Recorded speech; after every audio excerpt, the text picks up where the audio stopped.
Welcome back to my channel, you guys. It's me, Samzy News, here to provide you another recap of an amazing Bravo show.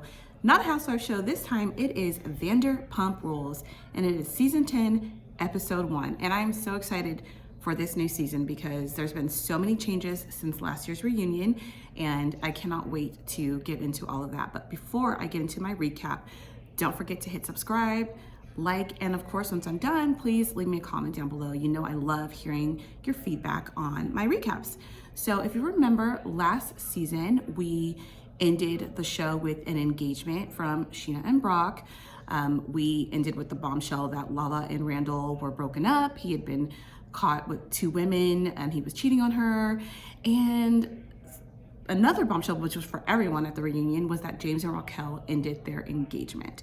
So we are picking up with that, but during the course of that, which didn't even happen at the reunion, a few weeks, I'm not sure exactly the timeline, but Katie and Tom Schwartz announced they were ending their marriage. And a lot of us were like, finally, finally, Katie is putting herself first. I was getting a call. Katie is putting herself first. We saw that as a positive thing to end this relationship. So cut to the start of the episode. We have a flashback of Katie and Tom's beautiful nuptials. Tom is pouring his heart out to Katie. We're going over his vows. You got Tom Sandoval, and he's like wiping his nose with the dog, and Katie just looks so radiant, and Lisa's there. And it was just, a really sweet moment to remember, everything they went through to actually get to the aisle that particular season. Not even their whole relationship, but that particular season was actually kind of crazy that they still ended up getting married because they were still dealing with infidelity. I mean, remember the bachelor party? He's a battered wife. I mean, yeah. With that said, Katie and Tom, after 12 years together, 5 years married, Katie asked Tom for a divorce. Tom admits that he actually doesn't even know really all the reasons why they're getting divorced. And he's like, I don't want to ask Katie because she says that one of the problems is that I don't pay attention. So Tom, one of the problems is that Katie was never a priority.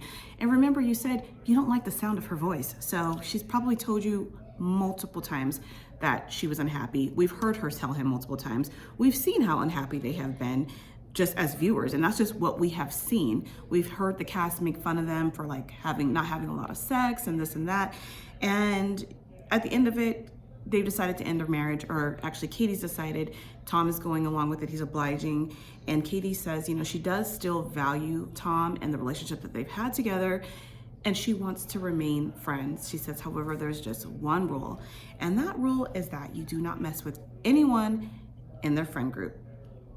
Okay, so the next scene, we've got Katie at her new apartment, and Tom is dropping off their dogs. So they're, they don't have children together. We do know that they were trying last year and it didn't work out. And however, they have dogs together. And so they are splitting custody of the dogs. And so he was dropping the dogs off at her house.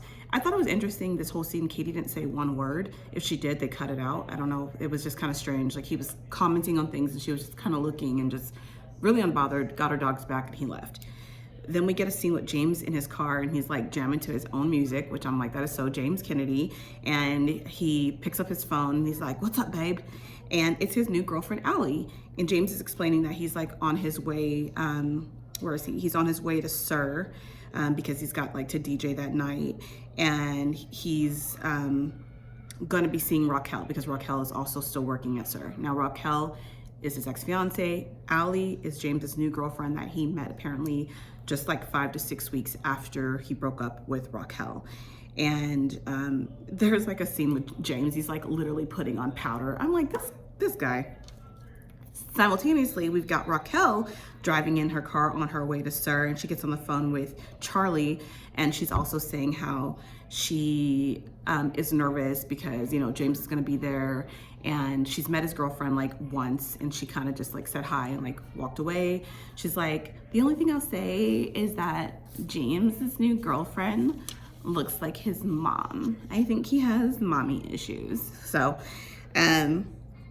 we go now to Tom and Tom, and they are at Schwartz and Sandy's, and it's making some progress, but overall the bar is still like not finished, and they've invested over $1 million into this. It sounds like they had a vision, but they've changed it a lot, and you've got like two, you know, you've got Tom Sandoval, who's got a huge, big personality. And then you've got the other Tom, which I was actually surprised to see Schwartz being so passionate. He was like talking with his, the designer, Lucinda. And I guess he's been really indecisive, or he'll like one thing and then he'll change it, or he's been really involved in that, in the actual decor. So they're trying to stay on task because this place will never open if they keep making changes. They're trying to get ready for the Daily Mail party that they do all the time on the show. And I guess it's in 6 days time. Now, Schwartz and Tom kind of get a moment to talk after their designer leaves, and Schwartz is really going through it financially. He's like, I still have the mortgage because they haven't sold the house yet. It looks like it's in the process of selling because they moved out. But you know, you have to move out, you have to show your home, you have to wait for the new buyers and everything to close. You're still responsible and on the hook for your mortgage until you do that. So he's paying his portion, $6,000 plus my pen broke, $3,500 in his rent. Now this is LA. I'm in California too. It is very expensive. LA has always been high, especially where these guys live, but that is a lot of money. So he's paying basically like $10,000 in rent and mortgage, and plus his bills, plus whatever they've got tied up in this restaurant. So he's just like, he's so invested and needs everything to work out. But he brings up the fact that Tom Sandoval, for whatever reason, for several months, his interest was just like in his band, which is Tom Sandoval and the Extras. So he's like, you know, I just want us to get back on the same page. And they basically just both missed each other, and you know, he just needed to really reel the other Tom in. Schwartz did, and Schwartz says, you know, basically what got Sandy like focused was he's telling him, dude, we're gonna run out of money. Like, we have got to focus on this bar. He's so happy for him and all his band stuff, but like, you need to knock it off. So back at Sir, we got Raquel, who is apparently went on a date with Peter. And I feel like, is this like a rite of passage for all the girls? Like, all the girls have dated Peter. Stassi dated him. She was like his girlfriend for like 4 months. Katie had a one-night stand with him. I don't know. Sheena's probably made out with him. She used to always stay with Peter whenever they would travel. Let's see. Now Raquel. I'm sure there's other girls. James later tells us that Peter basically bangs everybody, and so now Raquel is like trolling and going on a date with Peter. And I guess they like went, and something about her ordered some nachos and the nachos never came. So now he's on like this kick where he wants to get her nachos. So she's like, I mean, Peter is like a man, and he's not really my type, but I'm gonna give him a chance. Sorry, Raquel, love her. She's a sweet girl, but like the way she talks is just, I don't know. I always do her voice. So she is gonna go and give Peter another date. Now we've got, the pace is moving kind of fast. I kind of like how they're shooting this season. We get Katie and Ariana, who both look so freaking gorgeous, okay? They're at Tom Tom, and let's see, Katie is discussing like her changes. She wants to prioritize the friendship with Schwartz, and Ariana's just like, you know, I don't know how long this kumbaya, let's be friends thing is gonna last for. She's like, if any of my exes were calling me wanting to be friends, I'd be like, lose my number. And I don't know, like, can exes be friends?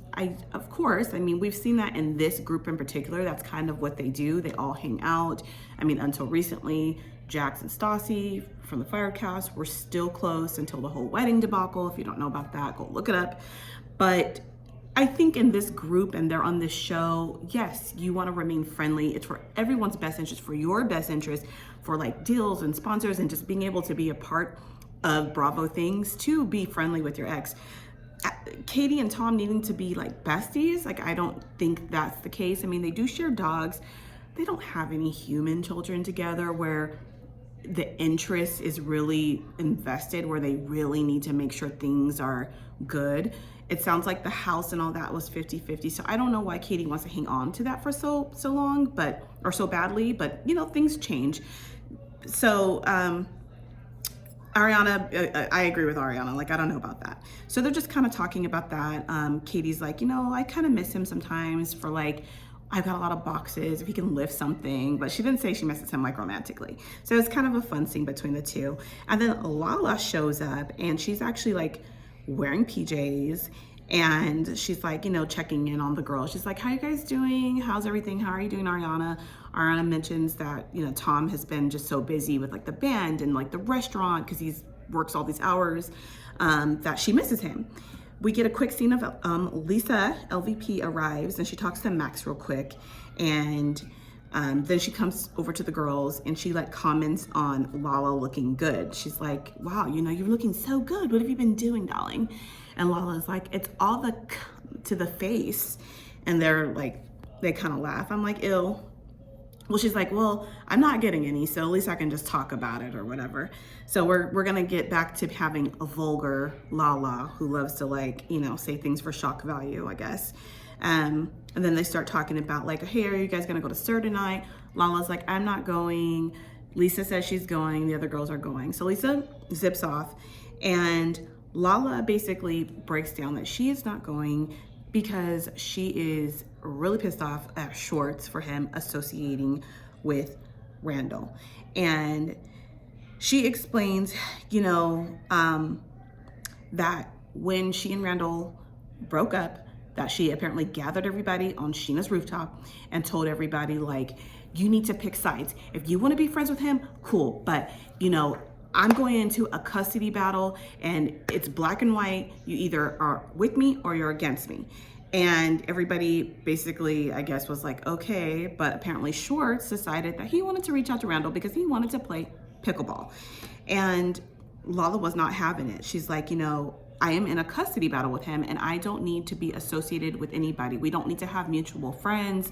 Like, we don't need to have anything to do, I don't need to have anything to do with anyone who's gonna have anything to do with him. So with that said, I mean, a part of me feels like, okay, let's take it at face value. Like up until this point in the show, the only thing we know is that Randall was a cheater, right? That he cheated on Lala. Since the show has wrapped, there has been more things that have come out that are like deplorable about like an FBI investigation that's just like disgusting, I wouldn't even say. So up until this point, it's an LA Times article has come out that basically outlines that Randall was like a mini Weinstein.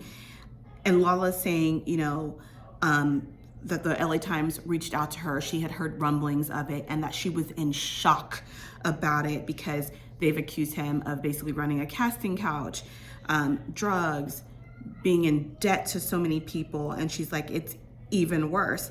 So she's like, when she texts Schwartz, like, you're done, dude, you're done. And he's like, Lala, it wasn't personal. And she goes, yeah, it is personal. You're weak and you couldn't even stand up for your wife. So she starts like attacking Schwartz through text for him going to play pickleball with Randall. So the girls all say, you know, yeah, we read the LA Times article. Lala's like saying she's so shocked about these things that have come out, right? Okay. So I think we're going to have a lot more time to delve into that. I have a problem with Lala acting shocked about these things with Randall. Literally, I read the LA Times article and I'll be honest, I wasn't shocked about anything in that article. Things since then have been shocking, but I was not shocked about anything in that article. There were articles about Randall owing people money while she was still in a relationship with him. She knows how she met Randall. She knows how she got with him. She knows that he was coming to the restaurant and letting her know he was a producer. She bragged about letting him hit it the first night, him giving her the Range Rover, taking him back, the Gucci slides, him having other girls in the mix, not to mention that he was married to Amber at the time, okay? She's about to rewrite history. I have a problem with that. Keep it real. She's not keeping it real. she knows that her relationship with him in the beginning was very transactional. So she knows good and well the type of man he was, that he is I give, you give, I take, I have the money, or he thinks he perceives that he has the money to these young girls. And she was in that scene where she was on the take looking for dudes who could also help keep that lifestyle. She thought she found the one. Because why would she think, he's over here with rented PJs. She doesn't know. She's over here, I'm sucking for a lot more than PJs. Okay, so I know she said a lot of those things, right? And sometimes you say things, she thinks it's being funny. I'm on a reality show, I get it, but let's not play stupid. I'm gonna go in on her a lot more about that. With that said, absolutely, I under no circumstances do I believe that she knew he was capable of, or is allegedly doing worse, such as the FBI investigation alleges. Look it up. I absolutely do not believe she would be with someone who she thought was doing those things. But the drugs, for sure, she knew. She also was drinking at the time. Debt, I'm pretty sure she knew he had money issues. She might be, maybe, I don't think in the beginning, but later, I think she realizes, he doesn't have what I think he has. And as far as the casting couch, she knows how she got him. Why else would she have messed with him? No offense to him, but Lala, especially back then, was extremely beautiful, very beautiful girl, okay? Why else would she be with him if he wasn't providing her something? Let's keep it real. He could get a good-looking woman because he has money, and a good-looking woman will want to get with him because he has the money and his connections. She's only been in movies that he has produced, literally. She had a little modeling career before that, but all her movie credits are his movies. So knock it off. She would get so much more sympathy if she kept it real about that. Anyway, with that said, do I think Schwartz should have played pickleball with him? Honestly, probably not. Okay. Now back to Sir. Gosh, that girl, it really pisses me off. Sorry. To Sir with love. Charlie and Raquel are at Sir. They're taking shots. It's James's night. He's DJing. Lisa comes up to him. She asks him for an update. He's like, yeah, I'm living with Allie. Lisa's kind of cutting him off. I hate when she does that thing when she tries to talk to them and she keeps cutting them off to I feel kind of make him feel stupid. And he was getting kind of irritated, I think, but he admits that things moved fast with Allie. Yeah, he's living with her. It's not a rebound. He's he loves her, and that he's drinking again. And he claims that he hasn't had a drink in 2.5 years and that he just knows what he's doing. And Lisa's like, okay, if that's what you want to do, you're an adult. Okay. Let's see. Then the others start arriving. We finally get a scene with Sheena, my shishu. She walks in. The girls are all there. Let's see, or not all of them. Of course, Ariana, Katie, Roland, the Toms come, and they let the girls are talking with Schwartz, and they let him know that Lala is upset still about him meeting with Randall. He's like, it's not that deep. I don't get it. I don't think I owe her an apology, whatever. The girls are like, you know what, just, maybe talk to him. He's like, I just wanted to play pickleball. And then there's a fun scene where Sheena's like, Randall doesn't own pickleball. He's not the only one who can play pickleball. You can play pickleball anywhere. And if he did own pickleball, he'd probably be in debt to pickleball or something to that extent. It was kind of funny. Then we get Peter zipping over to talk to James, and he lets James know that he's talking to he's talking to Raquel and went on a date with her, and he's like, I just want to give you the heads up. I just want to be man to man. And James is like, oh, I appreciate it. And then, James, in true fashion, he's gonna talk some shit. He's like, you caught Pierre with his big belly. All he does is fuck bitches, and he's gonna, I'm not even worried about it. So he's not worried about it or whatever. And he trolls Peter. And then we get James going to the bathroom where he runs into Raquel. She was actually in the bathroom. He's walking out. He's like, oh, are you tipsy? And she admits that, yeah, that she was, tipsy and stuff. And she's like, are you okay? And he goes, yeah, I'm good. And she goes, well, I just basically in short, I just want to make sure you're doing okay. I just want to check on you. And he's like, you don't need to check on me. I've got Allie, the love of my life. And she's like, the love of your life? Okay. And she's kind of laughing about it. Raquel's a little taken aback, I think. And he tells her that, you know, you don't need to worry about me. Yes, I'm drinking again, but I'm doing my own thing. I thought the interaction was a little funny. He even actually accidentally calls Raquel Allie while speaking. And Raquel is saying, you know, you basically replaced me very quickly. You replaced me in 5 to 6 weeks. Like, what the F? Like, I thought it meant a little bit more to you than that. She even says, you know, hey, it takes longer for people to like hire a secretary for their business, but you like got a new girl, moved her in as if our engagement and everything didn't matter. And I think that's a very valid thing when someone moves on very quickly. Some people move fast. Some people need to take time to heal from their relationships. I think I'd probably be the latter, like take my time, be single for a little bit. But some people like to jump in, you know. Sometimes you just maybe meet somebody fast. It is what it is. I don't know if there's a right way or wrong way, but then we zip back to Raquel. Oh, night's over. Okay, so we have Raquel and Sheena. They go to some like LA type workout thing where they're in some little bag. I don't even know what it's called, and they like supposedly sweat as much as if you were doing cardio. I would have loved that because like I freaking don't like doing. I mean, actually I do like cardio, but you know that's kind of cool if you could just like lay down and be in something like that. But Sheena's basically telling Raquel like, hey, you know, did you go home with Peter? Raquel's like, yeah, but he slept on the couch. And she goes, did you make out with him again? She goes, not that I recall. And Sheena's like, you know, you made out with him in front of everybody, like at the table at Sir. And Raquel was just like drunk. She doesn't remember. And she mentions that she is going to be going to James' event and she knows that his girlfriend is going to be there, but she's like, you know, I don't have any problems with her. It's fine. Then meanwhile, we have a scene with Lala and she's at her office with Katie, and Katie is putting together her chair for her. And Lala's like, you know, I can't afford to like hire a handyman, so Katie's doing it. And she goes, Schwartz used to call me Bubba the Builder, like Bob Villa or Bubba Villa. And Lala's like, who? Like Bob the Builder? Like she's never heard of Bob Villa before. Come on. But she's younger. So James comes and Lala's mentioning like, wow, you know, like you look so good, James. Like James comes to her office with Katie there. And she's like, I might have to take you from your girlfriend. And she starts laughing, which I'm like, here she goes, inserting herself into James. Like she thinks she like owns James a little bit. She remember how she was always involved in James and Raquel's relationship. And she's like, you know, I got new ears, I got new boobs. She pinned her ears, she got new boobs. She looks great.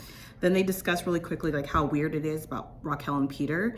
And Lala they all kind of are like, this is weird. Like, what is this? James is like, I'm not even worried about it. I don't take it seriously. It's stupid. He's not jealous whatsoever. Lala also admits that she feels that James looks at Allie the same way he looked at Raquel in the beginning. And James is like, well, yeah, but you know, in the beginning, I was still having my fun. So he admits, like, remember how so many people were telling Raquel that like James was cheating on her? Like that one girl was like, I literally banged him at Coachella with you in the other room. And Raquel's like, well, do you have like video proof of it? Like she like didn't want to believe any of his cheating allegations. And James is like, well, I'm not admitting that exactly, but you know. And then Lala and James drop a bombshell that I think Lala was just nothing too excited to share, that in the beginning of both of their relationships, so when she was with Randall and when he was with Raquel, that her and James did hook up one more time. And Lala's like, that's why he said I did handstands, because I definitely did a handstand. And I don't care that Lala cheated on Randall. Like, who cares? Like, he's gross. But I do want to say that I think it's a little effed up because Raquel, if you remember back at Rob's cabin, Raquel did ask when they all went to Big Bear, wherever they were for Rob's cabin, right? And Raquel and James came, and James was like just freaking drunk that whole weekend too, right? Raquel asked Lala like if anything was going on, and Lala like let her know that they had nothing to worry about. Well, don't know if it was before or after her and James hooked up again, but it's like, you like, this girl was like onto you, you know, and you thought you could like lie to her, or you did. So I thought that was kind of messed up, but whatever. You know, clearly she wasn't the first who got a little piece of the white Kanye, right? Then we go back over to Tom, and they are having lunch somewhere, and they're just kind of like discussing a couple things about business. And then Schwartz brings up again about like the whole Lala being mad about Randall, and he's just like, dude, I just wanted to play pickleball, like, you know. And Tom is like, you know, I just think it's ridiculous that like Lala's so upset about this. You know, it's like she should have known better than to like get knocked up by a guy like that. You know, she's the one who was saying she was like sucking dick for PJs, and you know, you role played casting couch, and they flash back to it. Literally all these things with Lala are not gonna age well, about her saying, you know, I pretend to be a girl named Tiffany and I just show up and I'm like, oh, does daddy want his, yeah, all the stuff she said, right? And Schwartz admits that he will go ahead and sit down with her for Katie's sake. He doesn't really care so much, but he'll sit down. And I think like there's gonna be more to what Tom said, and I agree that Lala should have known better, or should have known certain things, but it is what it is.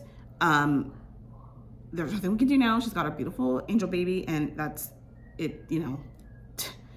She's in the fight for her life with the baby is what she says. So I'm pretty sure she wasn't happy hearing those comments, but I'm pretty sure they've been like discussed already during the season. So now we go to the event that James is doing at the Ziggy Hotel, where he's like DJing, and he invited everybody, including Raquel and Peter and his girlfriend, and everybody's gonna be there.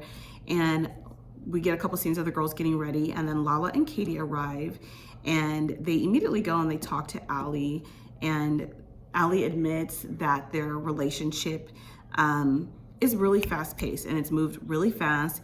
And she says, you know, that Lala's like, you know, weren't you a little concerned about moving in with somebody who was like just engaged? And she's like, you know, I was a little hesitant, but, you know, he moves fast, and, you know, that's just the way it is, you know?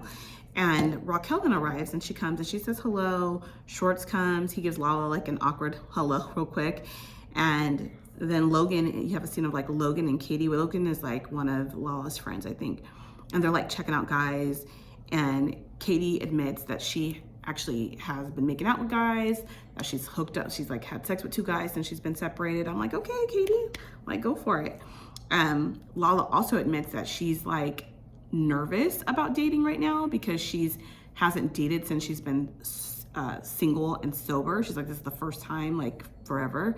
So she's really nervous, and she's got like a lot of high stakes, you know. She's a single mom, and coming out of that relationship where she thought she was in a safe space, regardless of how she got with him, you know, once they had made the commitment to be together and kind of moved past those things, like she's thinking she's with this decent person, and it turns out he's far worse than just being a fucking cheater, allegedly, right? So probably very, very scary.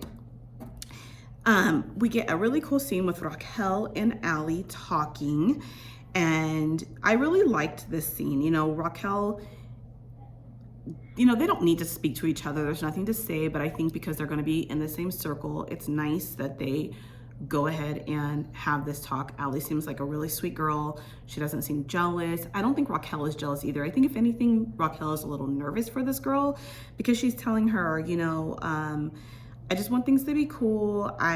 She's like, you know, James is, he can be a lot to manage. And Allie thinks her, she's like, you know, I don't think James would be the person he is if it wasn't for him being with someone like you, who did straighten him up a bit, you know? And she's like, you know, Raquel admits that she was hurt with how fast they moved on. And I appreciated her saying that. And Raquel and Allie was like, I understand, you know, but James just moves really, really fast, right? And then but for whatever reason, they pan to James, and he's like, after she says, you know, James just moves really, really fast, he goes, go, go, go, go, go, go, go, go, go, go, go, go, go, go, go, go. Like, it's just a scene of him doing that. And I'm like, what the F? Like, if I could just get like that clip of James just saying, go, go, go, go. Like, I don't know. I thought that was fucking hilarious. I like rewound that. But anyway, she's like, you know, James is high energy. And Raquel's like, you know, at the same time though, you know, there was like times I had to like watch what I was saying. I didn't want to rock the boat.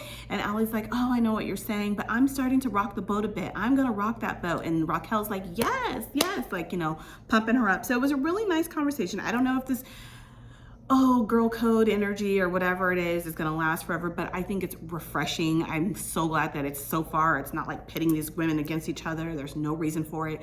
Raquel is freed from that. Now it's this girl's charge to be like involve with DJ James Kennedy. And Raquel even admitted earlier, she's like, I hope this girl's self-esteem is better than mine was when I dated James, because you know what? I put up with things that I shouldn't put up with. Hopefully they both have learned. Hopefully James has learned how to treat someone, you know, and doesn't take them for granted in the ways that he did Raquel. And hopefully this girl, Allie, you know, if James does do things, she'll let his ass go. So, they were also sitting on some guy's couch and he was like, you know, you need to move. It was weird. It was stupid. Okay. So almost done with this. Last scene is pretty much Lala and Schwartz talking. And Schwartz is like, look, it wasn't that deep, okay? Like, it just wasn't that deep. And Lala is like, you know what? I made it clear on the rooftop. Like, if you're gonna mess with him, then go be friends with him, but we can't be cool. Schwartz was like, you know what? I really feel like your little meeting with us was pretty ego-driven. And then here goes Lala. She goes, ego-driven? It's not about ego. This is about my kid, and you better take it back. And her voice starts to crack like she's almost gonna cry, right? I have a problem with anytime someone confronts Lala with something, she almost always turns it into tears, but whatever. That comment probably really upset her, but mark my words, there'll be other times when the girl does get confronted straight on, and she will run away and turn it into tears. She wants to say what she wants to say. She doesn't want anyone else to talk, and then she likes to run away and cry. And so she calls him weak, and he goes, you're weak. And it was just kind of funny because I was like, wow, he just like clapped back at her real fast.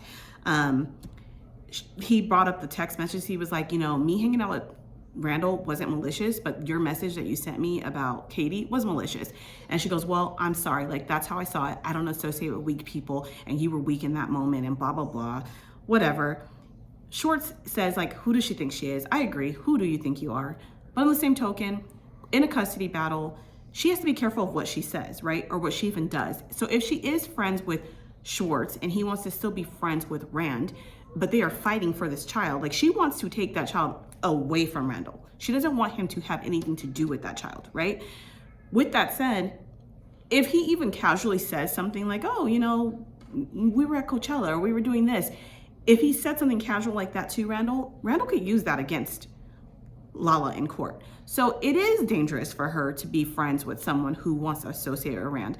I don't think Schwartz wants to be Rand's friend. I think he really just wanted to play pickleball. Schwartz is very simple, and we know he takes very little responsibility for stuff. So hopefully that is the end of him having anything to do with Randall, because I do agree that you need to not have anything to do with Randall. And Lala did say, I would never tell you not to be his friend over simple cheating allegations. I was glad to hear her say that. It's deeper than that, okay?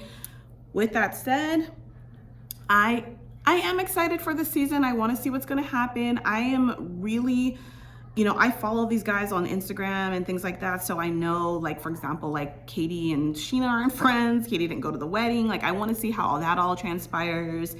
I want to see Lala and Schwartz's fight where he's like, look at your lips. You look like a bootleg housewife and all this stuff. And she's yelling at him. And of course, the alleged hookup with Raquel and Schwartz. I want to see that. Raquel is like hooking up and living, you know, she hooks up with Oliver, Garcelle Bouvet's son from Real Housewives of Beverly Hills. So I'm looking forward to seeing all of those things. I think it was a good episode. It was decent.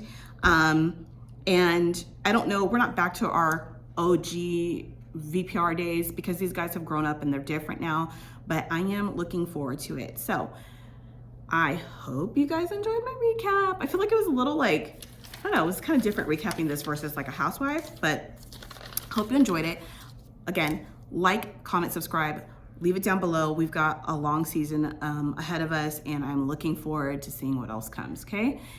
Happy Super Bowl Sunday. I am gonna go get dressed and get ready to drink me a couple beers and watch this game, honey, and watch Rihanna perform. Have a good rest of your Sunday.